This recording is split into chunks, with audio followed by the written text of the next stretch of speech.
As I read about the next dog, Quincy, think about how this dog is different from Fred. Quincy, wild dog of the Alaskan North. He did not look like a dog that ought to be named White Fang and come from a Jack London story. Indeed, he did not look like much of a dog at all. When I first saw Quincy, he looked like a dust mop that had been dropped in grease and rolled in old coffee grounds. It was, in the long line of dogs that have come into my life, one of the few times I had misgivings about taking on a new dog. But sometimes joy comes in convoluted ways, and the way Quincy came to me was so complicated it didn't seem possible.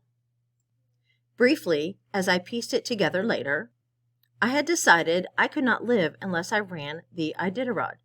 I lived in Minnesota and began acquiring sled dogs and training them for the North Run. It seemed an impossible dream. I had no money, not even a vehicle, no dog team, no chance of getting to Alaska. At the same time, somebody, either a fool or somebody truly evil and demented, left Quincy at the side of a freeway going into Anchorage, Alaska. Considering that I later found he had no car sense at all, it's a miracle he wasn't run down at once. A truck came along being driven by a dog musher. He saw Quincy and stopped and picked him up.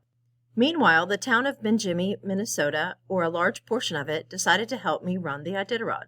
They had potlucks and raffles, and many people sponsored me. One man gave me an old truck, another a battery. Yet another man gave me a tire. A woman stopped me on the street and handed me $10. "For the dogs," she said.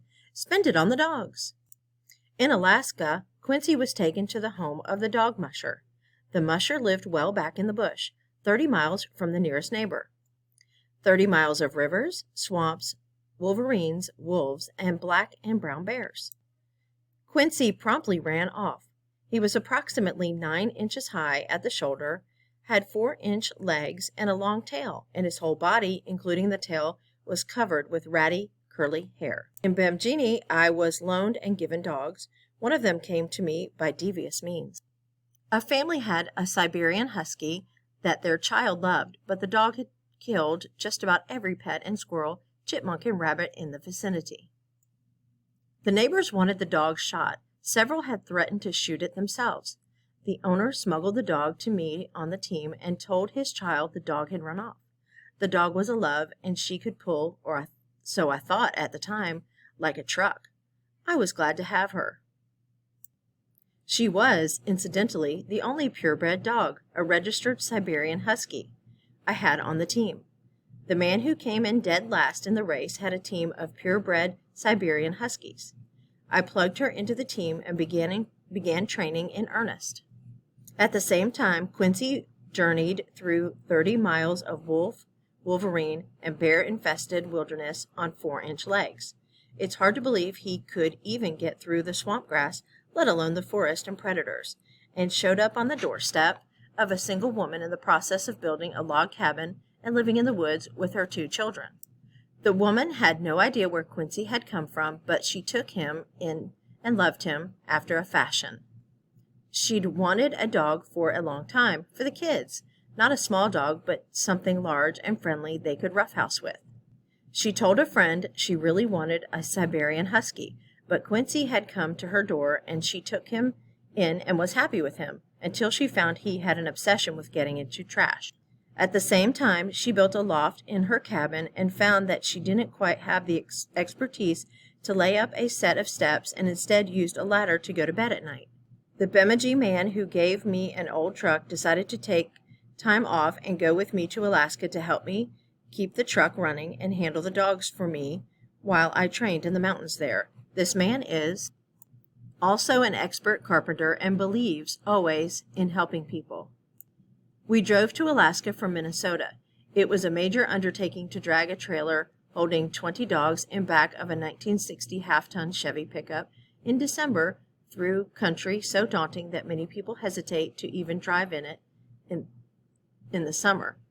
It took 8 days, driving 24 hours a day, often in low gear at 4 miles an hour, just to get to the Alaska line, stopping every 4 hours to let the dogs out at temperatures 50 below and colder. The Iditarod is a very well-known race that takes place every year in Alaska. Do you predict that Gary Paulson will win the race? Sometimes we don't have enough information to make good predictions. We can still try, but we're really just guessing. When we finish our chapter today, I'll give you a chance to list all the items you think the author would need to take on the race. Meanwhile, Quincy was snuggling in the warm cabin with the woman and her children now.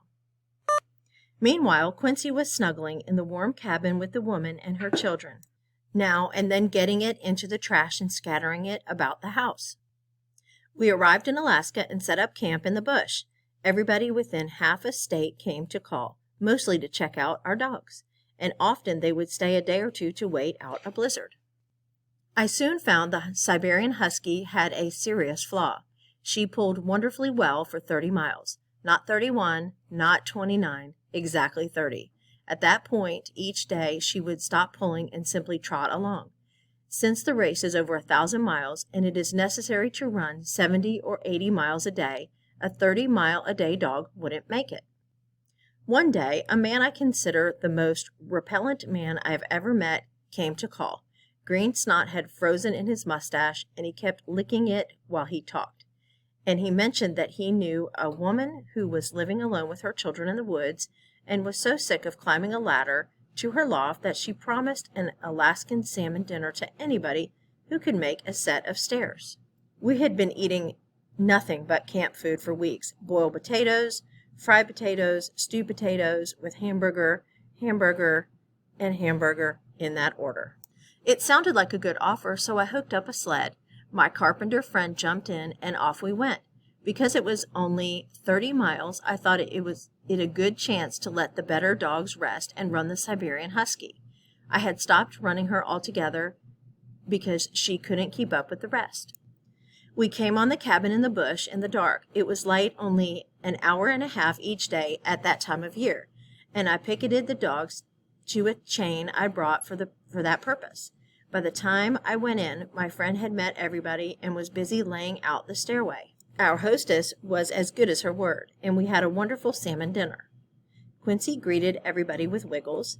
He was always wonderfully affectionate, and I scooped him into my lap and fed him scraps while I ate, and the conversation, as always, turned to dogs. "He's a good little guy," I said. "He gets in the trash all the time," she said. "Still, he's a great dog. I really wanted a Siberian Husky, but I can have only one dog."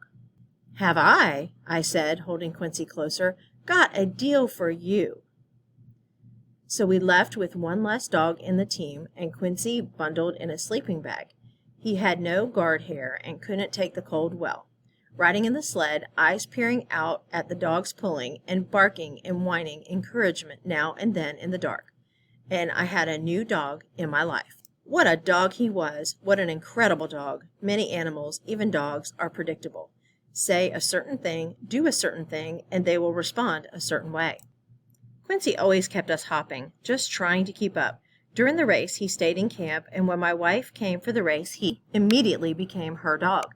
He loved me. He would play with me. He would talk to me. He would consider me. But if she was around, I simply ceased to exist.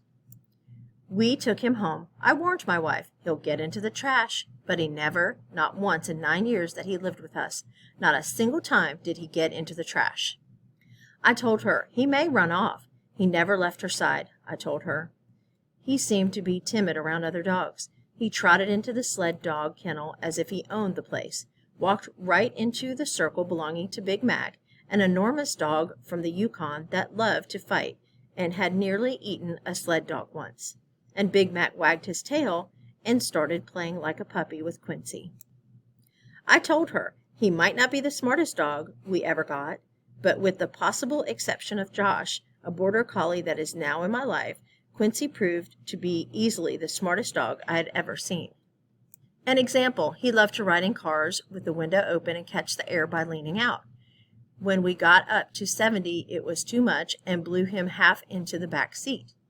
He quickly learned that the vent would provide the same effect, and so he would sit and watch out the windshield, and when he saw something interesting ahead, a dog, a cat, another animal, he would jump down to the floor and put his nose against the vent to smell them as we passed. If the smell bothered him, he would jump up and bark just as we went by. Do you really think some dogs are smarter than others? One time we stopped at a bank drive-through window and the teller handed me a small treat for Quincy.